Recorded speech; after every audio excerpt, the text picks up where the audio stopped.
ഓം ശ്രീ ഗുരുഭ്യോ നമ. വർഷങ്ങളോളം സാധനയിൽ മുഴുകി പുരോഗതിയില്ലെന്ന് തോന്നിയപ്പോൾ ഒരു സാധകൻ മാതൃസന്നിധിയിലെത്തി തന്റെ വിഷമം അറിയിച്ചു.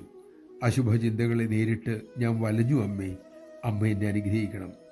അമ്മ കാരുണ്യപൂർവ്വം അരുളി, മോനെ, നിന്റെ വിഷമം അമ്മയ്ക്ക് മനസ്സിലായി. നമുക്കകത്ത് വെളിച്ചം ഉള്ളിടത്തോളം കാലം ഇരുട്ട് നമ്മെ ബാധിക്കില്ല. സേവ, ധ്യാനജപാദികൾ നീ തുടരുക. അമ്മയെ ഉള്ളിൽ ആ വെളിച്ചം കാണാൻ എനിക്ക് സാധിക്കുന്നില്ല. അതിന് മറുപടിയായി അമ്മ പറഞ്ഞു, മോനെ, ആദ്യം ദുശ്ചിന്തകളെ, വികാരങ്ങളെക്കുറിച്ച് നീ ബോധവാനാകുക. പിന്നെ മുൻവിധിയും സംഘവുമില്ലാതെ അതിനെ നിരീക്ഷിക്കുക.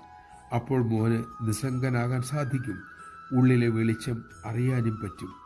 നീ അറിഞ്ഞതിനേക്കാൾ കരുത്ത് നിന്റെ ഉള്ളിലുണ്ട്. ഈശ്വരൻ എപ്പോഴും സഹായിക്കാനും നയിക്കാനും ഉണ്ടെന്ന് മറക്കരുത്. ആവശ്യമുള്ളപ്പോഴൊക്കെ ഈശ്വരനോട് സഹായം തേടൂ. ഈശ്വരൻ അതിനായി കാത്തിരിക്കുകയാണ് മക്കളെ. നമഃ ശിവായ.